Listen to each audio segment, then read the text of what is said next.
How much money do you have in savings? Hey, if it's less than $1,000, you are not alone. A recent survey found 37% of Americans have under $1,000 in savings. It comes as financial experts say they are seeing increases in credit card debt. We are tackling all things money today with Janae Adams from Debt Sucks University. Let me mute this over here. Sounds better. Still working on that. All right. And Ted Rossman from Bankrate.com and CreditCards.com. So the first question, Ted, I'm going to ask this to you. What trends are we seeing in credit card debt during the pandemic? So the overall trend has actually been surprisingly positive. We've actually seen total credit card debt fall 15% during the pandemic. That, however, is hiding the fact that unfortunately, a lot of people aren't doing so well. We actually found that 42% of households have added to their credit card debt during the pandemic. And we're specifically talking about young adults here in general. That tends to be the way it skews. And I would just note that credit card debt remains a persistent problem. Even though the overall trend is positive, the average person with credit card debt owes over $5,500, according to Experian. And about half of people in credit card debt have had it for at least a year.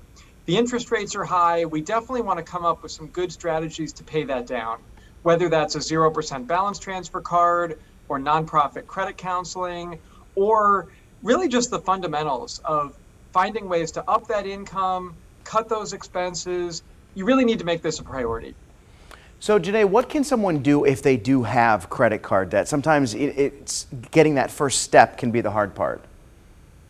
Yeah, so definitely one thing I always tell people is to get an emergency fund together, because that's what keeps people going back into debt. And so that emergency fund, depending on what your life is like, could be between $500 to $1,500. Once you get that done, then it's time to pay down that credit card debt as fast as you can. So like he said, cutting back on things. So being able to look at everything in your spending plan line by line and seeing what you can cut back on. Can you cut back on cable? Can you cut back on eating out? All that can give you $50 to $100 extra a month that you can use to pay down that debt. So now what if you're the person who realizes that you are in debt and you don't have that savings, you don't have that rainy day fund? What should someone do if they don't have the ability to pay that off?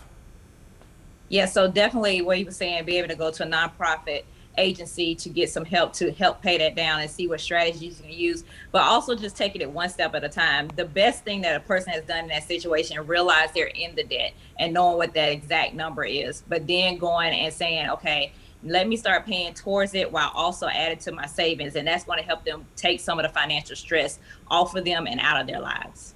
Ted, this is probably a question for a lot of people. Who are credit cards good for?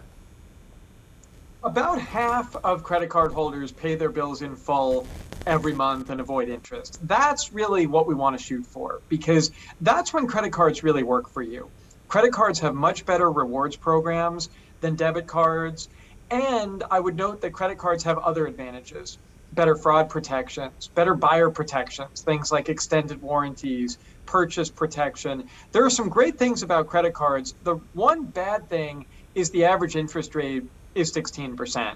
So we really want to aim to be part of that group that's paying in full. If you can do that, then you can get cash back, you can get travel miles, then credit cards can really work for you.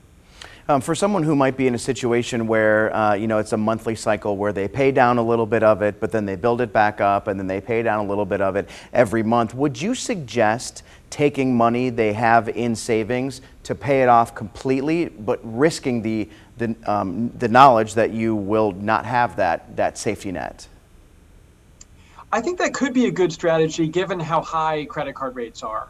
I would say, though, that you don't want to put all of your eggs into that debt payoff basket, because one thing that we saw last year was that when times were really tough in the depths of the pandemic, a lot of lenders cut credit limits. So, if you were using your credit card as your emergency fund, just realize that that may not always be there in times of need. So I love the idea of paying down credit card debt, but I also think it's really important to have some savings, some readily available money. So, what is that threshold? We often talk about 3 to 6 months worth of expenses, although that may sound like a lot to a lot of people. So we want to start somewhere. You want to start maybe by getting that initial $1,000 saved away, or maybe it's that 1 month of expenses. So I think ultimately the truth is probably somewhere in the middle. Maybe you attack both of these simultaneously, where you're trying to pay down your debt, but you're also boosting your savings, and realizing that even if that ultimate destination is hopefully being free from credit card debt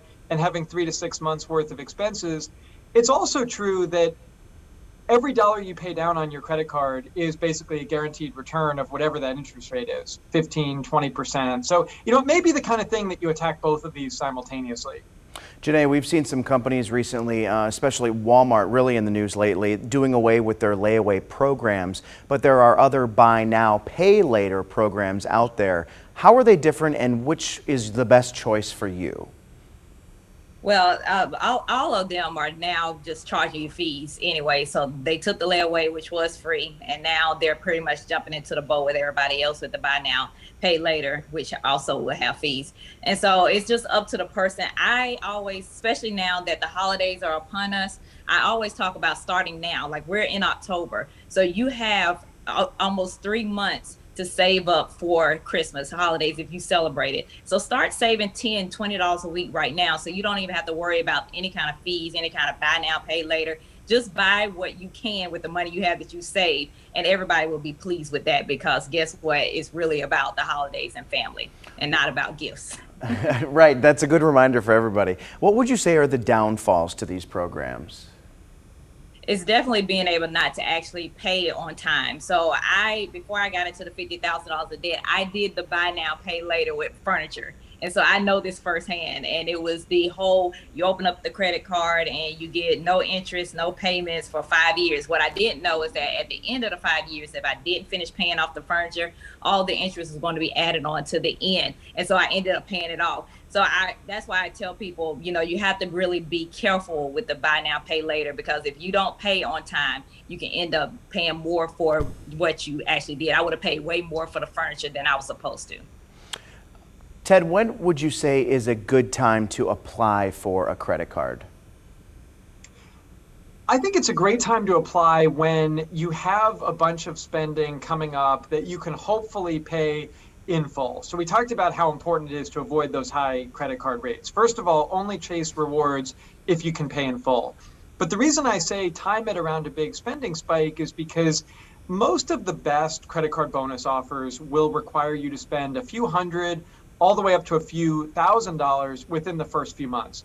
So you want to make sure, ideally, it's money you would have spent anyway and money you can pay off before interest hits. So cards like the Chase Sapphire Preferred, for example, they're giving 100,000 bonus points. So those are worth about $1,250. You have to spend $4,000 in the first 3 months. So the holidays can actually be a great time to get one of these deals and use that spending that you would have done anyway. Just make sure to pay it off. You also can apply for credit cards that give you 0% promos on balance transfers when you move existing debt or new purchases. It can be a little bit of a slippery slope. I don't want you to overspend, but it can actually really help you pay down existing debt. So for somebody who's currently struggling with debt, we see credit cards on the market that have 0% terms as long as 21 months. So that's actually a great example of how signing up for a new card and taking advantage of this can be a great way to get out of debt. You just have to be careful that you're disciplined about it. I would say don't put any more purchases on that card. Divide how much you owe by the number of months in your 0% term and really be disciplined about that. Ted and Janae, some great conversation going on. One segment down, 2 to go. If you've got questions, text them to us and we will be right back.